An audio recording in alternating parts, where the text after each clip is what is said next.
Hi everybody, my name's Nathan Marke and I'm the Chief Strategy Officer of Giacom, and a huge warm welcome to the latest in our series on how MSPs and technology resellers can monetize AI. Now, just as a very, very brief context setter on this, AI, as we all know, is a massive, huge, broad field of computer science.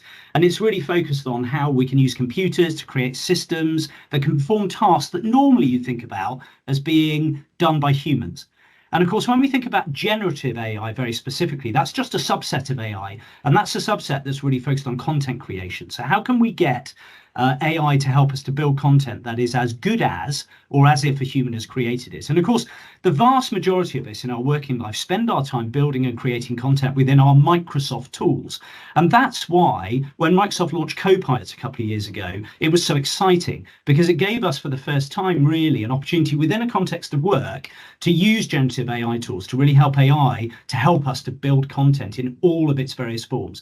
Now, as you'd expect, Giacom is a big Microsoft partner. We've been pretty early in the journey with Microsoft on Copilot, and I'm absolutely delighted today to be joined by the head of our specialist practice for Copilot, Angela Pawar. And Angela has been working across our partner base for the last 2 years, really encouraging our partners, helping to train them, enable them to be able to really monetize the opportunity and take the opportunity out to the partners. So I'm really delighted Angie's joining us. I really want her to pick her brains today on her experience from supporting all of those partners on what the state of play is with monetization. So Ange, a huge warm welcome to you. Could you introduce yourself and the job that you do at Giacom? Thanks, Nate. So I'm Angela. I work in the modern workplace practice, and what I do is I'm Microsoft Copilot Sales Specialist. So I'm really, really passionate about helping partners and customers really simplify complex information and build their confidence around AI and Copilot, so then they can get the full value out of it before implementing it within their organization. And as you said, that's through enablement, training, and consultative support. Brilliant. Well, look, I'm absolutely delighted that you joined us today for this webinar. Just to kick off with a first question, Ange, which is Copilot's been out. I can't quite believe this actually. It's been available to partners on CSP now for just under 2 years. I think it was launched in November 2 years ago. I just can't believe how time has flown. It just feels like it's something that is just a intrinsic part of how we work now. But of course, over that time, you've seen some partners be really successful and early adopt and grab the opportunity. And you've seen other partners that maybe have been a little bit slower with their adoption. I wonder if you could give us a bit of a sense of where you think partners are. Would you agree with that assessment? And how would you categorize broadly the approach that our partner community has been taken to Copilot? Yeah, so I do agree with that. I do believe that there is like a spectrum of partners' approaches when it comes to implementing AI to customers and themselves. I would typically put them in 3 different categories. So I'll start with the first one, which are the cautious adopters. So the cautious adopters would be the partners that may have sold 1 or 2 Copilot licenses to a customer on a reactive basis, so on a customer request. So maybe that's initiated them to understand Copilot a little bit, and then they've learned, okay, there's some technical requirements that needs to be done before Copilot is implemented, and they might see a low return on investment on their side, which is discouraging them to further those customer engagements. And then there's another bucket, another category, which I would say a vast majority of partners sit under, which is the middle ground. So the middle ground are these partners that are interested in Copilot. They can see there's a lot of noise around it. They want to understand it. So they get an upskill through Giacom and Microsoft, through resources, and they want to go to market because they want their customers to know that they know about Copilot as well. So maybe they're going to run like a webinar or an in-person event. They do that, and that sparks some Copilot sales, but then it stops there because they don't really know what to do afterwards. So yes, they've had an increase in Copilot sales after an event, but there's no go back motion. There's no next call to action. The ball's dropped. Their focus shifts to a different area, maybe a different solutions area or something that they're used to. And I really believe the success to a really good Copilot sales journey would be like an always on mentality for an MSP, which I would say is the third category, which is the forward thinkers. So the forward thinkers are the ones that Our customer zero. So they have implemented Copilot internally. They've understood the product first, and then they've gone to market, whether it's an in-person event or a one-to-one consultation. And before selling the licenses, they've started to do assessments with them. They've sold the licenses, and they're providing more support afterwards. They've created a managed service around Copilot for their customer. So they're monetizing AI. And I have created a good roadmap, which I can talk to you about a little bit later on, in terms of how a forward thinker MSP could build a roadmap to start getting more money out of Copilot rather than just being a license reseller. Yeah, look, none of those things surprise me, to be honest, Angela. I mean, one of the challenges I think for MSPs is they're so busy. I don't meet any MSP that's saying they are opportunity constrained. They've got so much to go after. And when you think about how fast the market is moving, just in terms of all of the changes in applications, the change in infrastructure, the crazy pace of change in Azure, the change of pace in cybersecurity, I think it's something that could very easily be something that you have a look at, but then maybe you don't really focus on. I suppose one of the questions there, though, is that a mistake? We're hearing so much, aren't we, out in the press about the significance of this revolution that is happening with AI. And partners, I think, have got to be careful that they don't get left behind in this. And it feels like, so are you saying, what are you saying? Are you saying that cautious adopters and the middle ground possibly need to be careful? Yes, I would say so, because generative AI is not going away. If anything, it's advancing. There are so many companies that are implementing AI within their software as well. So it's becoming very competitive. Copilot, as you mentioned, has been established for nearly 2 years. And last year alone, there were 300 updates when it comes to new capabilities in Excel, PowerPoint, Teams, etc. And if partners aren't getting on board, customers might start to steer away and think that partner might not know, and maybe they have to go to somebody else that are AI advocates and understand how to adopt it and implement it within their organization.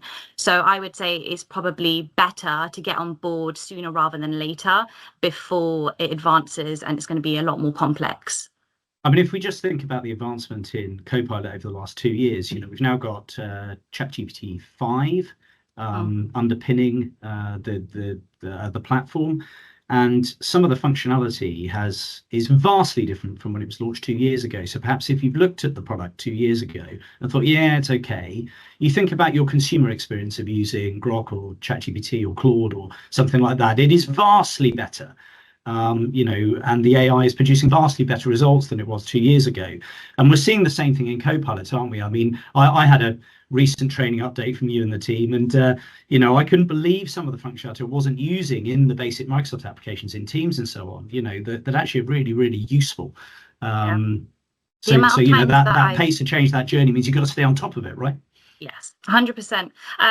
The amount of times that I've trained like the sales team maybe last year, and then we need to do another refresher because it's not the same as it used to be last year. You have to change those conversations. You need to adapt to it, and you can't just say Copilot just does note taking within Teams, because it does so much more now, and you have to start talking about agents. So learning is never ending right now, but it's really exciting as well. But it's also why, if you'd put an implementation in for your partner a year or two ago, and you haven't revisited that end customer, and you haven't kept them up to speed with the developments, they may not intuitively discover those developments themselves. And it does seem like a perfect opportunity to embed training, ongoing continuous improvement for the environment into something like a managed service. It seems like the perfect vehicle. When something's changing as fast as it is, it needs that cadence of update, right, from the partner to the small business. Yeah. Especially for the first year when an organization is going to be adopting Copilot, it is a behavioral change, and they do need that extra nurturing from that partner. So yes, they probably need to put in the hard work at the beginning, but it's not going to be too much work to what they're already doing. And if anything, they're probably going to be gaining more money, as we mentioned, about monetizing AI and making their customers more stickier to them. Yeah.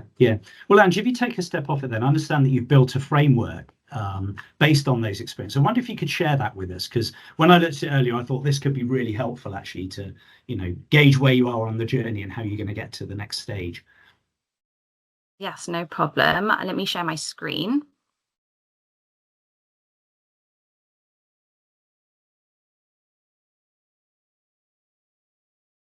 So let me just go back.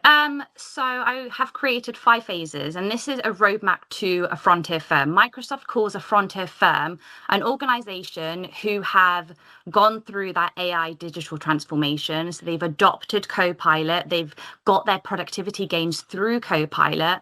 And not only that, they've created agents to help with those repetitive tasks, those automated flows, so the employees can focus more on their skill set, their priorities, etc. So we want organizations to become frontier firms. So I've created 5 phases on how they can start to get there. So for the customer, this is something that's very simple to present to a customer. The first phase would be Copilot Chat, which is actually a free license. As long as you have a Microsoft license, you can have access to free Copilot Chat. Once they start getting used to generative AI as an organization, then the partner can start talking about, let's give you some training on the paid version, so you know what the difference is. Let's do a readiness assessment. Phase 3 would be actually giving them the license and providing that additional support, that adoption piece, that library of knowledge that the customer probably needs to get started. And then phase 4 is agents. Let them get used to, how does it work in Teams? How does it work in Outlook? And then once they're used to that part, then let's talk about agents and how to automate certain workflows. And then the last part is creating a business use case and rolling it out to the wider business. So this is quite a simple roadmap for the customer, but when it comes to the MSP, they would probably want to know a little bit more information. How are they going to get support from Giacom and Microsoft, etc.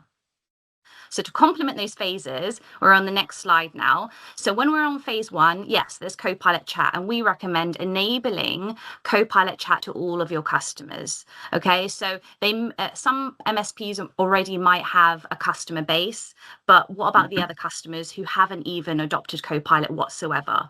Give them the free Copilot Chat.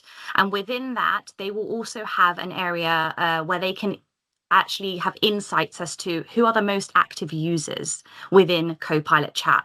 I know there was one certain employee that was actually using 400 prompts in 1 week. That's more prompts than I do probably in 2 weeks. So actually identifying the customers and the employees that are utilizing Copilot Chat the most, and then bringing that forward to the customer, saying these are the people that we recommend to start using the paid version. And that leads us to phase 2. So Ange, can I just stop you and check there? So just as a check, so Copilot Chat is available free for anyone who is a Microsoft 365 user on any license type. Is that right? Basic, standard, or premium? Correct. Yes. Or any of the e-SKUs? Yes. Yeah. Okay. And I mean, they could even be on SharePoint Online Plan 1, and they can still have access to it.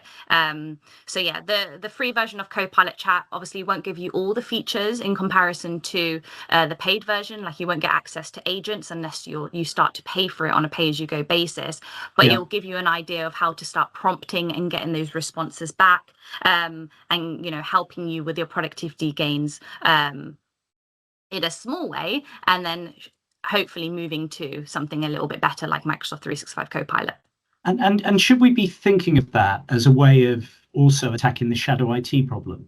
Because, we've been, I've seen statistics recently that huge numbers, between 7 or 8 out of 10, 70 or 80% of people are using consumer generative AI applications and for work purposes, taking ChatGPT into work or Claude into work or whatever, which is strictly a shadow IT issue, right? And potentially a security issue. So Copilot Chat really gives an opportunity to allow users to have an amnesty and to get that functionality safely within the business.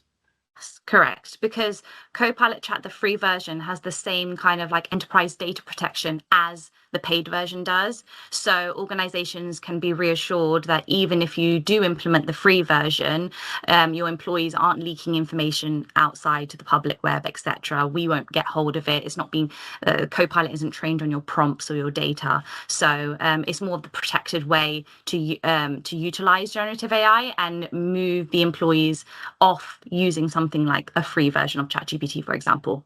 So there's no reason why every single SMB in the country that's using 365 shouldn't be using that. Oh, I wouldn't say exactly. A lot of customers are doing like a light policy, saying that even us, we want employees to start using Copilot Chat and nothing else. And there are certain solutions within Microsoft to identify if people are using anything outside of that. Great. Okay, so talk about phase 2.